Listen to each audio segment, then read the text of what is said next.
Okay. I've never seen a bomb drop. I've never felt hunger. I've also never seen a lightning strike, but we all heard the thunder. And it doesn't take a genius to tell something's burning. The smoke rises between us, forming walls so high, they split the sky like slit wrists, and then the stars fall like blood. We're all left with nothing but a death wish. He said, call me by my true name. I am the child in Uganda, all skin and bone. Do you remember the rest? How about this one, America? Jesus wept. America, Jesus wept. But look at your eyes, dry as the desert sand, dusting the edges of your soldiers' wedding bands. Look at your soul playing dead because your ribcage is Abu Ghraib, is San Quentin, is Guantanamo Bay. And your heart had beaten them so many times they bleed the moon.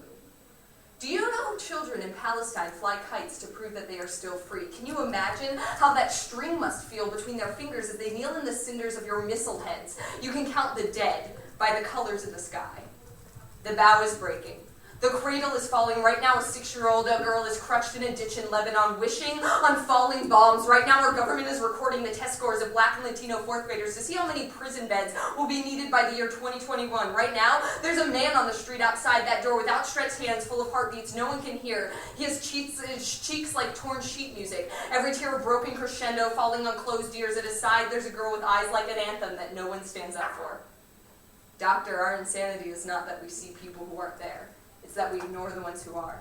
Till we find ourselves scarred and ashamed, walking into emergency rooms at 3 a.m., flooded with a pain we cannot name or explain because we are bleeding from the outside in. Skin is not impervious. Cultures built on greed and destruction do not pick and choose who they kill. Do we really believe our need for Prozac has nothing to do with Baghdad, with Kabul, with the Mexican border, and the thousands of U.S. school kids that are bleeding through budget cuts that will never heal to fuel war tanks? Thank God for denial.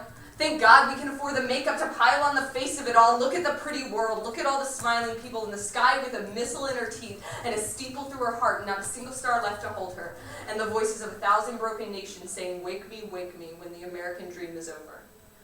The current logic of security is based on a desire to control and manage that renders everything knowable and hence predictable. The static political epistemology results in a static ontology of the self and politics, destroying personal agency and decision-making, reifying structural antagonism, culminating in limitless war and otherization. The Af rejects the politics of the logic of politics as usual. Burko 7.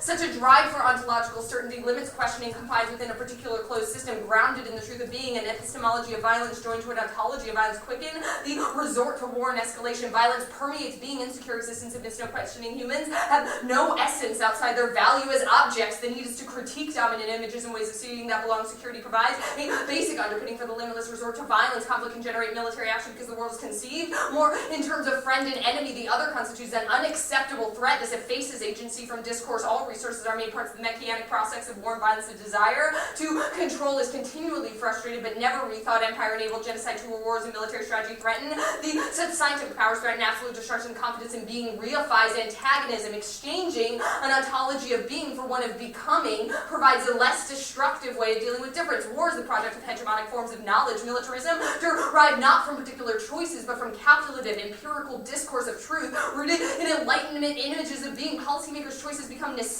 actions, inevitabilities, and humans suffer and die rationally. It creates discursive constraints which preordain militarism as necessary. Policy choices cannot be done without seizing alternatives from outside the space of framing and strategic thought. This would hinge upon questioning, and undisciplined knowledge must be the starting point. Haberstrom 11.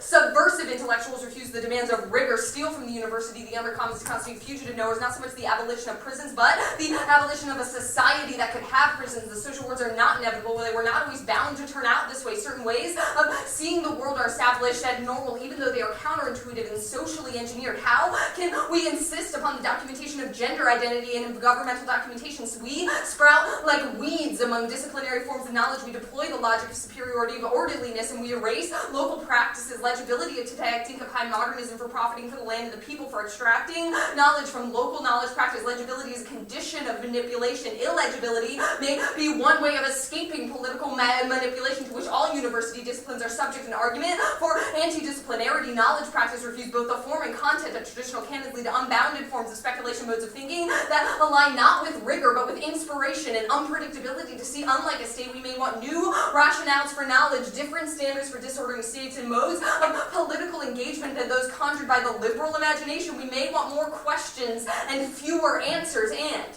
The invisible center of norms through which heteronormativity is able to take charge and cause normalizations of the queers. This allows for continued domination, marginalization, and eradication of individuals not seen as fit within the framework. Yet 4.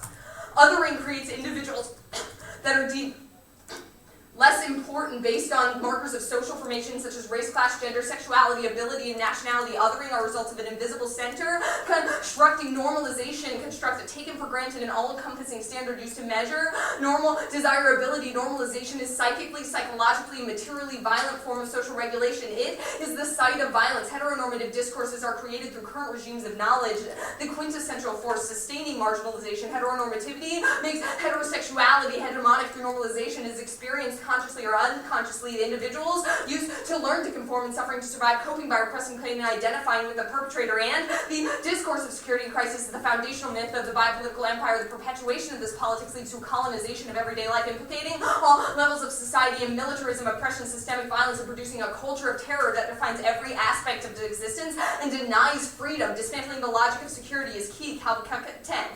Security as biopolitics is charged with transforming life domain to be secure from the environment to nation. Security reemerges as the primary objective toward which politics aspires and the grounding on which politics builds. Security reaches far beyond formal politics. It infuses the everyday and colonizes the global imaginary. It enacts a value order reproduced through practices that weave together civil society, academics, and companies. Obsession with security has become a common language shared across global hierarchies. Zero-tolerance policies turn into wars on urban squatters and dictatorship over the poor. Security has become a medium through which we relate to life. This will to secure saturates life at a time when terror emerges as the defining condition of life, underwritten by oppression. The societies have taken upon themselves the task of securing humanity through a limitless war on terror. What is needed is to dismantle the architecture of security, and the state only has existence through performativity and repetition and discourse against gendered bodies by normalization, regulation. The disruption and rejection of the discourse of security undercut the discursive foundations of the state and destroy its legitimacy. The assault of disciplinary power and the violence of exclusion. Campbell 98. The state is performatively constituted through boundaries that demarcate domestic from foreign. There is no by their presence that inhabits the prediscursive domains and gives the body sex, gender, unproblematic quality. The performative constitution of gender is analogous to the constitution of the state as having no ontological status apart from the acts which constitute its reality. Characterized by the discipline through subjugation, normalization secures content and confines of its identity through imposition of nature. The body can be understood as an analog of state identity. The body politic functions as regulating amid normalization to be privileged, stylized acts as articulation of danger, and imagined political community comes into being as the axes of identity. The demand that the alignment is response to a prior and stable identity. States are never entities. The tension between the demands of identity and the practices that constitute it can never be fully resolved because the performative nature of identity can never be revealed. This renders states in need of reproduction. Stasis would be death. The inability of security to succeed is a guarantor of the state's success as identity. Articulation of danger through foreign policy is condition of possibility, and we must be open to possibility. Butler 2K. When we ask what possibilities should we realize, we ask within a horizon of possibilities what is possible or constrained in advance. Politically, rushed decision aid failed to consider what is meant by the very basic terms. There's a violent circumscription of the possible. Certain lives are not considered lives. We take for granted the process of how to decide what we ought to do. In our efforts to be normative, we perform a violence. Taking for granted one's own linguistic horizon keeps us from being open to radical difference, closes us off from possibility, and our act is an ethic that embraces uncertainty in relation to debate and politics to break down the current norms in the debate space. Shapiro 97. An ethics in politics that accepts uncertainty would encourage a counter rather than conceptual mastery, would transform the spaces of inclusion and exclusion that constitute people and others into domains endlessly negotiated. Those of us who write on global matters can only facilitate by practicing a writing that is resistant to all static maps. Quick question. Can you explain, are you saying that identity is bad? No. Because you said never can be revealed. Yeah, that's the Campbell evidence. It talks about how the state creates itself as an identity and says, this is what the state is, here's how it should act, and so everybody is this. Okay, gotcha. And then it backlashes against those bodies. Can security ever be good? The securitization of like ontologies, saying like a certain being body positionality is X and therefore is wrong or negative and should be like violated, destroyed, can never be good. So you're talking about biosecurity is never good. So just to clarify, are you talking about biosecurity or are you just talking about security in general? It's like the security of bodies, institutions, creating a being, like a securitization of being. By like the so state let's say that being Wait, what is do you mean? created. Yeah, institution. Oh, What do you mean by yeah. So let's say that the institution creates that being, right? Yeah. Should that being be able to be protected? Not by the state, because that protection sucks. You know, I mean, we think that professional- individuals as a being should be, like, they should be becoming subjective, that's awesome and wonderful. It Okay, is a question of that imposition. okay. Now you say politics as usual, like you guys are disrupting the politics as usual. So, is disrupting politics as usual like always bad? Our Burke evidence puts it in the context of the way ontologies, which is like the study of being and who we are and stuff like that, treating that as static and destroying it, sort of like we discussed before, where we like create How does identities. that work within the debate space? Like, how do we resist politics as usual? within Our the- Halberstrom evidence says that we should first steal from the university, that we shouldn't uphold like types of rigorous testing and informed decision making and the How do we do resolution. that within this debate space? Well, like, how do we? We would say contextual issues like the resolution, the way in which only certain types of evidence is allowed in round, the way in which bodies are securitized is messed up. And that our Halberstrom evidence concludes that we need to be not illegible to those institutions and to break away in form and content, which is why we do things like read poetics, why we don't call for rigor or Quick scientific question. understanding. That leads me to my next one. You talk Mhm. about like undisciplined knowledge and you Mhm. read like a poem, but like all your other stuff is pretty traditional.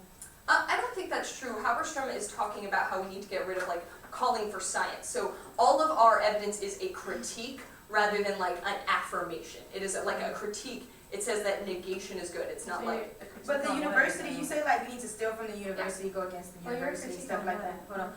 You say you should like go against the university, steal from the university. Wouldn't the university want you to read a bunch of cards? probably not cards that critique it So what are you critiquing? and not a poetic. So, We so critique universities discriminations of don't, so bodies. isn't that what a lot of like university Okay. professors do though? Like they write like. Not in the things same that way. are I mean, Halberstrom is literally criticizing the Okay, university one last professors. question. Why should, no, two questions. Why should the judge vote affirmative? We think the judge should endorse the rupture and the idea of an ontology of being that is given by the affirmative.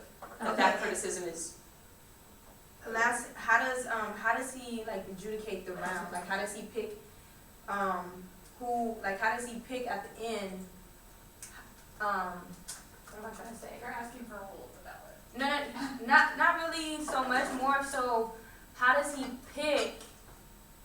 place his ballot? If he's supposed to be like, not politics as usual, if he, should.